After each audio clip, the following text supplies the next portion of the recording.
ವೀಕ್ಷಕರೇ ನಮಸ್ಕಾರ. ಈ ದಿನದ ನ್ಯೂಸ್ ಬುಲೆಟಿನ್ಗೆ ಸ್ವಾಗತ. ನಾನು ಐಶ್ವರ್ಯ ಕಣವಿ. ಧರ್ಮಸ್ಥಳದಲ್ಲಿ ಸೌಜನ್ಯ ಪ್ರಕರಣ, ಸಿಬಿಐಯನ್ನು ಹಿಗ್ಗಾಮುಗ್ಗ ತರಾಟೆ ತೆಗೆದುಕೊಂಡ ಸುಪ್ರೀಂ ಕೋರ್ಟ್. ಸೌಜನ್ಯ ಪ್ರಕರಣ, ಸಿಬಿಐಯನ್ನ ಹಿಗ್ಗಾಮುಗ್ಗ ತರಾಟೆಗೆ ತೆಗೆದುಕೊಂಡ ಸುಪ್ರೀಂ ಕೋರ್ಟ್. ಒಂದು ಸಾಲಿನಲ್ಲಿ ಸೌಜನ್ಯ ಅತ್ಯಾಚಾರ ಮತ್ತು ಕೊಲೆ ಪ್ರಕರಣದ ತನಿಖೆಯಲ್ಲಿ ಸಿಬಿಐ ವೈಫಲ್ಯವನ್ನ ಸುಪ್ರೀಂ ಕೋರ್ಟ್ ತೀವ್ರವಾಗಿ ಟೀಕಿಸಿದ್ದು, ಮರು ತನಿಖೆಯ ಸಾಧ್ಯತೆ ಕುರಿತು ತೀರ್ಪನ್ನು ಕಾಯ್ದಿರಿಸಿದೆ. ಸಿಬಿಐ ತನಿಖೆಯು ಕಳಪೆಯಾಗಿರುವುದು ಮಾತ್ರವಲ್ಲದೆ ಅದು ಸ್ವತಂತ್ರವಾಗಿರಲಿಲ್ಲ ಮತ್ತು ತನಿಖಾಧಿಕಾರಿಗಳು ನ್ಯಾಯಾಧೀಶರಂತೆ ವರ್ತಿಸಿ ಹಳೆಯ ಸಾಕ್ಷ್ಯಗಳನ್ನೇ ಪರಿಗಣಿಸಿದ್ದಾರೆ ಎಂದು ಸುಪ್ರೀಂ ಕೋರ್ಟ್ ಅಸಮಾಧಾನ ವ್ಯಕ್ತಪಡಿಸಿತ್ತು. ಸಿಬಿಐ ತಂಡವು ಘಟನಾ ಸ್ಥಳಕ್ಕೆ ಭೇಟಿ ನೀಡಿಲ್ಲ ಮತ್ತು ಸೌಜನ್ಯ ಅವರ ತಾಯಿಯ ಹೇಳಿಕೆಯನ್ನು ಸಹ ದಾಖಲಿಸಿಕೊಳ್ಳುತ್ತಿರುವುದು ತನಿಖೆಯ ಗಂಭೀರ ಲೋಪಗಳನ್ನು ಎತ್ತಿ ತೋರಿಸುತ್ತದೆ. ಪ್ರಕರಣದ ಮರು ತನಿಖೆಗಾಗಿ ವಿಶೇಷ ತನಿಖಾ ತಂಡವನ್ನು ರಚಿಸುವ ಸಾಧ್ಯತೆಯನ್ನು ಸುಪ್ರೀಂ ಕೋರ್ಟ್ ಸೂಚಿಸಿದ್ದು, ರಾಜ್ಯ ಸರ್ಕಾರ ತನ್ನ ನಿಲುವನ್ನು ಸ್ಪಷ್ಟಪಡಿಸುವಂತೆ ನಿರ್ದೇಶಿಸಿದೆ. 2015ರಲ್ಲಿ ಆರೋಪ ಪಟ್ಟಿ ಸಲ್ಲಿಸಿ ವಿಚಾರಣೆ ಪೂರ್ಣಗೊಂಡಿರುವಾಗ ಈಗ ಹೊಸ ತನಿಖೆ ನಡೆಸುವುದು ಕ್ರಿಮಿನಲ್ ನ್ಯಾಯಶಾಸ್ತ್ರದ ಪ್ರಕ್ರಿಯೆಯನ್ನು ಅಸ್ಥಿರಗೊಳಿಸುತ್ತದೆ ಎಂದು ಸಿಬಿಐ ವಾದಿಸಿದೆ. ಸಿಬಿಐ ತನಿಖೆಯ ನಂತರ ಎಲ್ಲ ಆರೋಪಿಗಳು ಖುಲಾಸೆಯಾದ ಹಿನ್ನೆಲೆಯಲ್ಲಿ ಮರು ತನಿಖೆ ಕೋರಿ ಸೌಜನ್ಯ ಅವರ ತಾಯಿ ಕುಸುಮಾವತಿ ಗೌಡ ಹೈಕೋರ್ಟ್ ಮತ್ತು ನಂತರ ಸುಪ್ರೀಂ ಕೋರ್ಟ್ ಮೆಟ್ಟಿಲೇರಿದ್ರು. 2013ರ ಸಿಬಿಐ ಪ್ರಕರಣದ ಹೊಣೆ ವಹಿಸಿಕೊಂಡ ವರ್ಷ, 2015ರ ಸಿಬಿಐ ಆರೋಪ ಪಟ್ಟಿ ಸಲ್ಲಿಸಿದ ವರ್ಷ, 12 ವರ್ಷ ಸಿಬಿಐ ಪುರಾವೆ ಪತ್ತೆ ಹಚ್ಚಲು ತೆಗೆದುಕೊಂಡಿರುವ ಸಮಯ ಎಐ ಬಳಸಿ ಸಂಸ್ಕರಿಸಲಾಗಿದೆ. ಪಿಬಿ ಡಿಜಿಟಲ್ ತಂಡ ಪರಿಶೀಲಿಸಿದೆ. ಧರ್ಮಸ್ಥಳದ ಸೌಜನ್ಯ ಅತ್ಯಾಚಾರ ಹಾಗೂ ಕೊಲೆ ಪ್ರಕರಣದ ಬಗ್ಗೆ ಕಳಪೆ ಹಾಗೂ ಸ್ವತಂತ್ರವಲ್ಲದ ಪರಾವಲಂಬಿ ತನಿಖೆ ನಡೆಸಿದ್ದಕ್ಕಾಗಿ ಕೇಂದ್ರ ತನಿಖಾ ದಳವನ್ನು ಸುಪ್ರೀಂ ಕೋರ್ಟ್ ಬುಧವಾರ ಹಿಗ್ಗಾಮುಗ್ಗ ತರಾಟೆಗೆ ತೆಗೆದುಕೊಂಡಿತ್ತು. ಪ್ರಕರಣದ ಮರು ತನಿಖೆಗೆ ವಿಶೇಷ ತನಿಖಾ ತಂಡ ಅಂದರೆ ಎಸ್ಐಟಿ ರಚಿಸಲು ಕರ್ನಾಟಕ ಸರ್ಕಾರಕ್ಕೆ ಅವಕಾಶ ನೀಡುವ ಸುಳಿವನ್ನು ನ್ಯಾಯಪೀಠ ನೀಡಿತ್ತು. ಪ್ರಕರಣವನ್ನು ಈ ಹಿಂದೆ ಸಿಬಿಐ ತನಿಖೆಗೆ ವಹಿಸಲಾಗಿತ್ತು, ಆದರೆ ಆರೋಪಿಗಳನ್ನು ಖುಲಾಸೆಗೊಳಿಸಲಾಗಿತ್ತು. ಪ್ರಕರಣದ ಮರು ತನಿಖೆಗೆ ಕೋರಿ ಸೌಜನ್ಯ ತಾಯಿ ಕುಸುಮಾವತಿ ಗೌಡ ಹೈಕೋರ್ಟ್ ಮೆಟ್ಟಿಲೇರಿದ್ರು. ಅವರ ಅರ್ಜಿಯನ್ನ ಹೈಕೋರ್ಟ್ ವಜಾಗೊಳಿಸಿತ್ತು. ಆ ಬಳಿಕ ಅವರು ಸುಪ್ರೀಂ ಕೋರ್ಟ್ಗೆ ವಿಶೇಷ ಮೇಲ್ಮನವಿ ಅರ್ಜಿಯನ್ನ ಸಲ್ಲಿಸಿದರು. ಪ್ರಕರಣದ ಬಗ್ಗೆ ಹೊಸದಾಗಿ ತನಿಖೆ ನಡೆಸುವುದಕ್ಕೆ ಸಂಬಂಧಿಸಿ ನಿಲುವು ತಿಳಿಸುವಂತೆ ರಾಜ್ಯ ಸರ್ಕಾರಕ್ಕೆ ಸುಪ್ರೀಂ ಕೋರ್ಟ್ ನಿರ್ದೇಶನ ನೀಡಿತ್ತು. ರಾಜ್ಯ ಸರ್ಕಾರ ಕೆಲವು ದಿನಗಳ ಹಿಂದೆ ಪ್ರಮಾಣ ಪತ್ರ ಸಲ್ಲಿಸಿತ್ತು. ನ್ಯಾಯಮೂರ್ತಿಗಳಾದ ಸಂಜಯ್ ಕುಮಾರ್ ಹಾಗೂ ಸಂಜೀವ್ ಸಚ್ದೇವ್ ಅವರ ಪೀಠವು ತೀರ್ಪನ್ನು ಕಾಯ್ದಿರಿಸಿದೆ.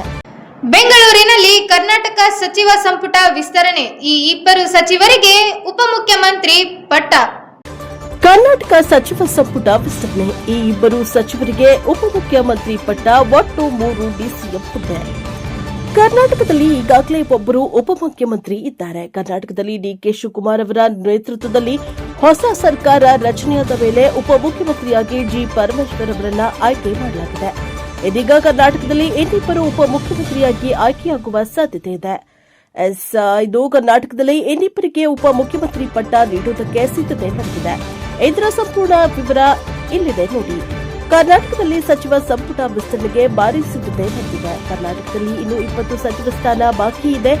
1.5 ತಿಂಗಳಾದರೂ ಸಚಿವ ಸಂಪುಟ ವಿಸ್ತರಣೆ ಆಗಿಲ್ಲ. ಸಚಿವ ಸಂಪುಟ ವಿಸ್ತರಣೆ ಆಗದೇ ಇರುವುದರಿಂದ ರಾಜ್ಯದಲ್ಲಿ ಶಿಕ್ಷಣ, ಮಹಿಳಾ ಮತ್ತು ಮಕ್ಕಳ ಕಲ್ಯಾಣ ಇಲಾಖೆ, ನೀರಾವರಿ ಸೇರಿದಂತೆ 20 ಇಲಾಖೆಗಳಲ್ಲಿ ಕೆಲಸಗಳು ಸಾಗ್ತಾ ಇಲ್ಲ. ಕರ್ನಾಟಕದಲ್ಲಿ ಬರಿದ ಕರ್ಮೋಡ ಆವರಿಸಿರುವಾಗಲೇ ಸಚಿವ ಸಂಪುಟ ಇನ್ನೂ ವಿಸ್ತರಣೆ ಆಗದೇ ಇರುವುದು ಆಕ್ರೋಶಕ್ಕೆ ಹಾಗೂ ಅಸಮಾಧಾನಕ್ಕೂ ಕಾರಣವಾಗಿತ್ತು.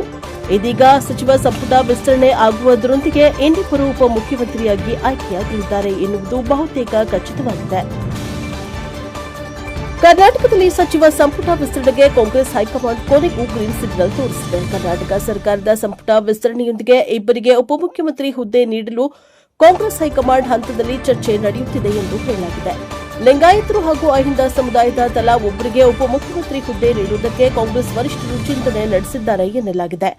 ಕೈಗಾರಿಕಾ ಸಚಿವ ಎಂಬಿ ಪಾಟೀಲ್ ಹಾಗೂ ಲೋಕೋಪಯೋಗಿ ಸಚಿವ ಸತೀಶ್ ಜಾರಕಿಹೊಳಿ ಅವರಿಗೆ ಉಪಮುಖ್ಯಮಂತ್ರಿ ಸ್ಥಾನ ಸಿಗುವ ನಿರೀಕ್ಷೆ ಇದೆ. ಮುಖ್ಯವಾಗಿ ಕರ್ನಾಟಕದಲ್ಲಿ ಮುಂದಿನ ವಿಧಾನಸಭೆ ಚುನಾವಣೆಯನ್ನ ಗಮನದಲ್ಲಿ ಇರಿಸಿಕೊಂಡು ಸಚಿವ ಸಂಪುಟ ವಿಸ್ತರಣೆ ಹಾಗೂ ಉಪಮುಖ್ಯಮಂತ್ರಿಗಳ ಆಯ್ಕೆ ಮಾಡಲಾಗುತ್ತಿದೆ. ಕರ್ನಾಟಕದಲ್ಲಿ 3 ಸಚಿವ ಸ್ಥಾನ ಸಿಗುವ ಸಾಧ್ಯತೆ ಇದೆ. ಮುಸ್ಲಿಂ ಸಮುದಾಯದಿಂದ 3 ಶಾಸಕರಿಗೆ ಸಚಿವ ಸ್ಥಾನ ನೀಡುವುದಕ್ಕೆ ಸಂಬಂಧಿಸಿದಂತೆ ಕಾಂಗ್ರೆಸ್ ಹೈಕಮಾಂಡ್ ಹಂತದಲ್ಲಿ ಚರ್ಚೆ ನಡೆದಿದೆ. ಇನ್ನು ಮಂಗಳವಾರ ಸಚಿವ ಸಂಪುಟ ವಿಸ್ತರಣೆಗೆ ಕರ್ನಾಟಕದ ಮುಖ್ಯಮಂತ್ರಿ ಡಿಕೆ ಶಿವಕುಮಾರ್ ಹಾಗೂ ಕಾಂಗ್ರೆಸ್ ಹೈಕಮಾಂಡ್ ಹಂತದಲ್ಲಿ ಚರ್ಚೆ ನಡೆಯಬೇಕಾಗಿತ್ತು. ಆದರೆ ದೆಹಲಿಯ ಜಂತರ್ ಮಂತರ್ನಲ್ಲಿ ನಡೆಯುತ್ತಿರುವ ವಿದ್ಯಾರ್ಥಿಗಳ ಪ್ರತಿಭಟನೆಗೆ ಸಂಬಂಧಿಸಿದಂತೆ ಕಾಂಗ್ರೆಸ್ ಸಹ ಬೆಂಬಲ ಸೂಚಿಸಿದ್ದು ಪ್ರತಿಭಟನೆಯಲ್ಲಿ ಭಾಗಿಯಾಗಿದೆ. ಹೀಗಾಗಿ ಕರ್ನಾಟಕದ ಸಚಿವ ಸಂಪುಟ ವಿಸ್ತರಣೆಗೆ ಸಂಬಂಧಿಸಿದಂತೆ ಕಾಂಗ್ರೆಸ್ ಹೈಕಮಾಂಡ್ ಹಂತದಲ್ಲಿ ಇನ್ನೂ ಕೂಡ ಚರ್ಚೆಯಾಗಿಲ್ಲ. ಬೆಂಗಳೂರಿನ ಶಿವಾಜಿನಗರದಲ್ಲಿ ಕರ್ತವ್ಯದಲ್ಲಿದ್ದ ಅಧಿಕಾರಿಗಳ ಮೇಲೆ ಹಲ್ಲೆ ಪ್ರಕರಣದಲ್ಲಿ ಮಹತ್ವದ ಬದಲಾವಣೆ. ಶಿವಾಜಿನಗರದಲ್ಲಿ ಕರ್ತವ್ಯದಲ್ಲಿದ್ದ ಅಧಿಕಾರಿಗಳ ಮೇಲೆ ಹಲ್ಲೆ ಪ್ರಕರಣದಲ್ಲಿ ಮಹತ್ವದ ಬದಲಾವಣೆ. ಕರ್ತವ್ಯದಲ್ಲಿದ್ದ ಜಿಬಿಎ ಅಧಿಕಾರಿಗಳ ಮೇಲೆ ಹಲ್ಲೆ ನಡೆಸಿದ ಪ್ರಕರಣ ಸಂಬಂಧ 5 ಆರೋಪಿಗಳನ್ನು ಪೊಲೀಸರು ಕಸ್ಟಡಿಗೆ ತೆಗೆದುಕೊಂಡಿದ್ದಾರೆ. ಫುಟ್ಪಾತ್ ಒತ್ತುವರಿ ತೆರವು ವೇಳೆ ಅಧಿಕಾರಿಗಳ ಮೇಲೆ ಹಲ್ಲೆ ನಡೆದಿದ್ದು, ಪ್ರಕರಣ ಸಂಬಂಧ 5 ಆರೋಪಿಗಳನ್ನು ಬಂಧಿಸಿ 10ನೇ ಎಸಿಎಂಎಂ ಮೇಯೋ ಹಾಲ್ ಕೋರ್ಟ್ ಮುಂದೆ ಹಾಜರುಪಡಿಸಲಾಗಿತ್ತು. ಆದರೆ ಆರೋಪಿಗಳನ್ನು 4 ದಿನ ಪೊಲೀಸ್ ಕಸ್ಟಡಿಗೆ ನೀಡಿ ಕೋರ್ಟ್ ಆದೇಶವನ್ನ ಮಾಡಲಿದೆ. 12 ಜನ ಆರೋಪಿಗಳನ್ನು ಕೋರ್ಟ್ ಮುಂದೆ ಹಾಜರುಪಡಿಸಲಾಗಿತ್ತು. ಬಸವರಾಜ್ ಪಡುಕೋಟೆ, ರಘು, ಬಸವರಾಜ್, ಪಾರ್ಥಿಬನ್, ಪರಶುರಾಮ್ ಆರೋಪಿಗಳನ್ನು ಕೋರ್ಟ್ ಕಸ್ಟಡಿಗೆ ನೀಡಿದೆ.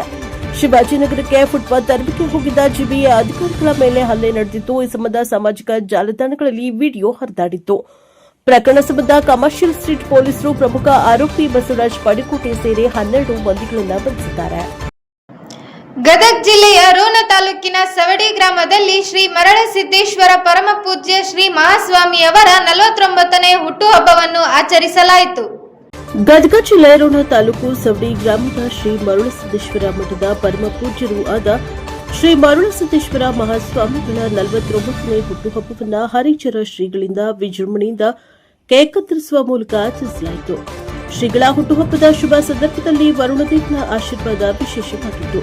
ಈ ಒಂದು ಶುಭ ಸಂದರ್ಭದಲ್ಲಿ ಮರುಳಸಿದ್ದೇಶ್ವರ ಮಠ ಸುಕ್ಷೇತ್ರ ಸವಡಿ ಶ್ರೀ ಮರುಳಸಿದ್ದೇಶ್ವರ ಮಹಾ ಸ್ವಾಮೀಜಿ, ಶ್ರೀ ಮರುಳಸಿದ್ದೇಶ್ವರ ಸ್ವಾಮಿ ಮಠ ಕುಕನೂರಿನ ಶ್ರೀ ಗದಿಗೆಪ್ಪಜ್ಜನವರು, ಅಬ್ಬಿಗಿರಿಯ ಶ್ರೀ ಯಲ್ಲಾಲಿಂಗೇಶ್ವರ ಮಠದ ಶ್ರೀ ಬಸವನ ಶರಣರು, ಲಕುಟಿಯ ಶ್ರೀ ಮರುಳಸಿದ್ದೇಶ್ವರ ಸ್ವಾಮಿ ಮಠದ ಶ್ರೀ ಹುಚ್ಚಯ್ಯ ಸ್ವಾಮೀಜಿ, ಹರ್ಲಾಪುರ ಗ್ರಾಮದ ಶ್ರೀ ಮರುಳಸಿದ್ದೇಶ್ವರ ಮಠದ ಪರಮ ಪೂಜ್ಯರಾದ ಶ್ರೀ ಶಿವಮುನಿ ಸ್ವಾಮಿಗಳು, ಹಿರೇಸಿಂದೋಗಿಯ ಶ್ರೀ ಮರುಳಸಿದ್ದೇಶ್ವರ ಸ್ವಾಮಿ ಮಠದ ಪೂಜ್ಯರಾದ ನಾಗರಾಜ ಸ್ವಾಮಿಗಳು, ಸವಡಿ ಗ್ರಾಮದ ಶ್ರೀ ವೀರಭದ್ರೇಶ್ವರ ಮಠದ ಚಂದ್ರಶೇಖರಯ್ಯ ಹಿರೇಮಠ ಶಿವಯ್ಯ ಸ್ವಾಮಿಗಳು ರೋಣ, ಅದೇ ರೀತಿ ಗಣ್ಯರು ಸುರೇಶ್ ನಡುವಿನಮನಿ, ಮೈಲಾರಪ್ಪ ಚಳ್ಳಮರ, ಸಿದ್ದಪ್ಪ ಹಲಗಿ, ಸೋಮು ನಾಗರಾಜ್, ಭೀಮಪ್ಪ ಮಾದರ್, ರಮೇಶ್ ಕಡೆಮನಿ, ಶೇಖರಪ್ಪ ಮಾದರ್, ಶೇಖಪ್ಪ ಮಾದರ್, ನಿಂಗಪ್ಪ ಕಟ್ಟಿಮನಿ, ಶರಣಪ್ಪ ದೊಡ್ಡಮನಿ, ಚಂದ್ರು ಹರಿಜನ ಸೇರಿದಂತೆ ಇನ್ನೂ ಅನೇಕರು ಈ ಸಂದರ್ಭದಲ್ಲಿ ಉಪಸ್ಥಿತರಿದ್ದರು. Bureau reporter Rudrappa Hebballi, NKS TV4 Ron.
ಮಳವಳ್ಳಿಯ ಡಿ ಹಳಸಹಳ್ಳಿ ವಿವಿಧೋದ್ದೇಶ ಪ್ರಾಥಮಿಕ ಗ್ರಾಮೀಣ ಕೃಷಿ ಸಹಕಾರ ಸಂಘದ ಸರ್ವ ಸದಸ್ಯರ ಮಹಾಸಭೆ.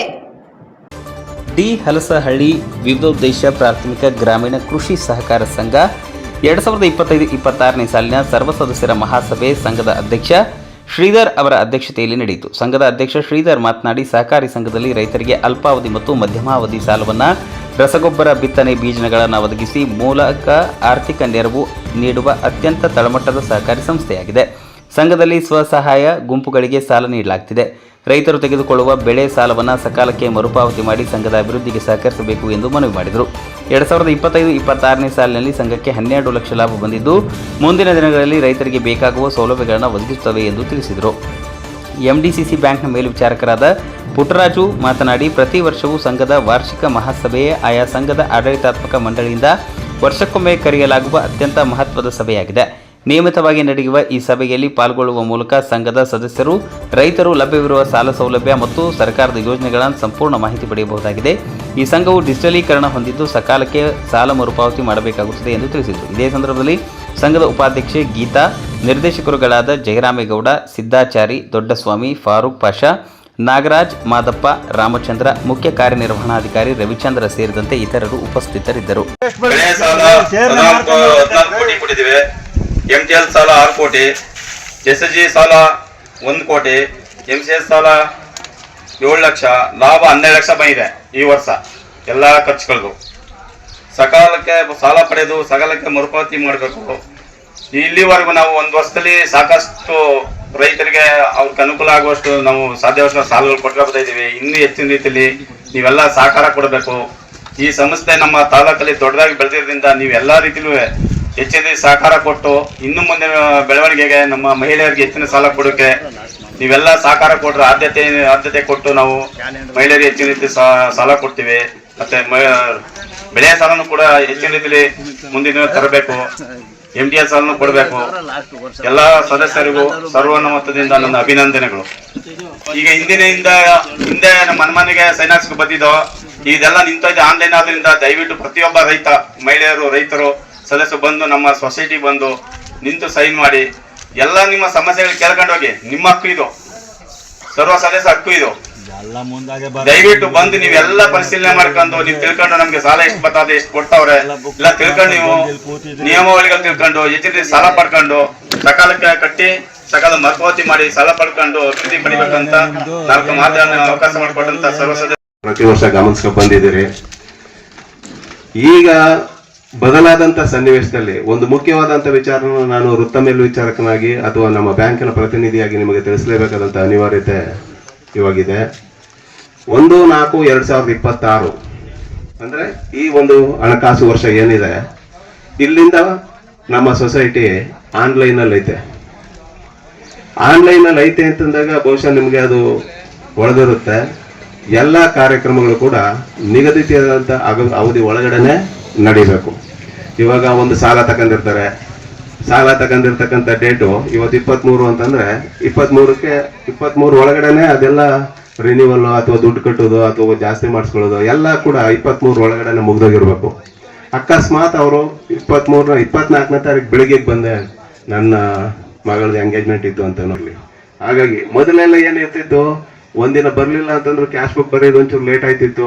ಹೋಗ್ಲಿ ರೈತರಿಗೆ ಅನ್ಯಾಯ ಆಯ್ತದೆ ಅಂತ ಲೆಕ್ಕಾಚಾರಕ್ಕೆ ಹಿಂದಿನ ಡೇಟ್ಗೆ ತಗೊಳ್ಳುವಂತ ಒಂದು ವ್ಯವಸ್ಥೆ ಇತ್ತು. ಅಂತ ಒಂದು ಸಂದರ್ಭ ಇನ್ನು ಮುಂದೆ ಇರೋದಿಲ್ಲ. ಅದಕ್ಕಾಗಿ ಮಾನ್ಯ ಸದಸ್ಯರಲ್ಲಿ ಮತ್ತೆ ಸಾಲಗಾರರಲ್ಲಿ ನನ್ನ ಮನವಿ ಏನಪ್ಪಾ ಅನ್ನೋದಂದ್ರೆ, ನಿಗದಿತ ಅವಧಿಗಿಂತ ಮುಂಚಿತವಾಗಿ ಎಲ್ಲರೂ ಕೂಡ ಬಂದು ಸಹಕಾರ ಸಂಘದಲ್ಲೇ ನಿಮ್ಮ ಒಂದು ವ್ಯವಹಾರ ಏನಿದೆ ನಿಮ್ಮ ಮನೆ ಹತ್ರಕ್ಕೆ ಇನ್ಮೇಲೆ ಬರ್ಸ್ಕೋಬೇಡಿ.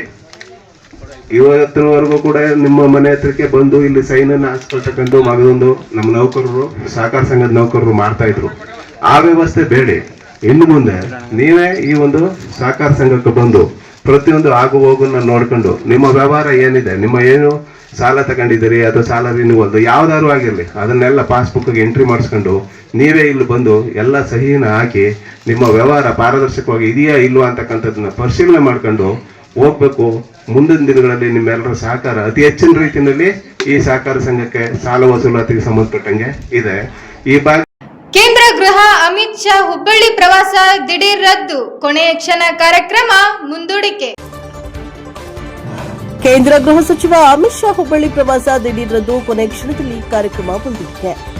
ಕೇಂದ್ರ ಗೃಹ ಸಚಿವ ಅಮಿತ್ ಶಾ ಅವರ ವಾಣಿಜ್ಯ ನಗರಿ ಹುಬ್ಬಳ್ಳಿ ಪ್ರವಾಸವು ಕೊನೆ ಕ್ಷಣದಲ್ಲಿ ದಿಢೀರನೆ ರದ್ದಾಗಿದೆ.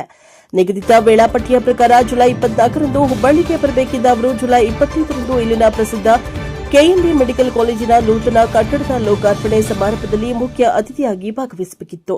ಆದರೆ ರಾಷ್ಟ್ರ ರಾಜಧಾನಿ ದೆಹಲಿಯಲ್ಲಿ ಎದುರಾಗಿರುವ ತುರ್ತು ರಾಜಕೀಯ ವಿದ್ಯಮಾನಗಳ ಹಿನ್ನೆಲೆಯಲ್ಲಿ ಗೃಹ ಸಚಿವರ ಈ ಪ್ರವಾಸವನ್ನು ಮುಂದೂಡಲಾಗಿದೆ ಎಂದು ಉನ್ನತ ಮೂಲಗಳು ಖಚಿತಪಡಿಸಿವೆ. ಅಮಿತ್ ಶಾ ಅವರ ಭೇಟಿಯ ಹಿನ್ನೆಲೆಯಲ್ಲಿ ಈಗಾಗಲೇ ದೆಹಲಿಯಿಂದ ಆಗಮಿಸಿದ್ದ ವಿಶೇಷ ಭದ್ರತಾ ಪಡೆ ಮತ್ತು ಹಿರಿಯ ಅಧಿಕಾರಿಗಳ ತಂಡ ನಗರದಲ್ಲಿ ಬೀಡು ಬಿಟ್ಟು ಸಕಲ ಸಿದ್ಧತೆ ಹಾಗೂ ಬಿಗಿ ಭದ್ರತಾ ವ್ಯವಸ್ಥೆಗಳನ್ನು ಮಾಡಿಕೊಳ್ತಾ ಇತ್ತು. ಸದ್ಯ ಸಚಿವರ ಭೇಟಿ ರದ್ದಾಗಿರುವ ಕಾರಣ ಜುಲೈ 25ರಂದು ನಡೆಯಬೇಕಿದ್ದ ಮೆಡಿಕಲ್ ಕಾಲೇಜಿನ ನೂತನ ಕಟ್ಟಡದ ಉದ್ಘಾಟನಾ ಸಮಾರಂಭವನ್ನು ತಾತ್ಕಾಲಿಕವಾಗಿ ಮುಂದೂಡಲಾಗಿದೆ. ಗೃಹ ಸಚಿವರ ಹೆಬ್ಬಳ್ಳಿ ಭೇಟಿಯ ಮುಂದಿನ ಹೊಸ ದಿನಾಂಕವನ್ನು ಸದ್ಯದಲ್ಲೇ ಪ್ರಕಟಿಸಲಾಗುವುದು ಎಂದು ತಿಳಿದುಬಂದಿದೆ. ಇದಿಷ್ಟು ಈ ದಿನದ ನ್ಯೂಸ್ ಬುಲೆಟಿನ್. ನಿರಂತರ ಸುದ್ದಿಗಳಿಗಾಗಿ ನೋಡ್ತಾ ಇರಿ NKS TV4, ಇದು ನಿರಂತರ ಕಾರ್ಯಪಡೆ.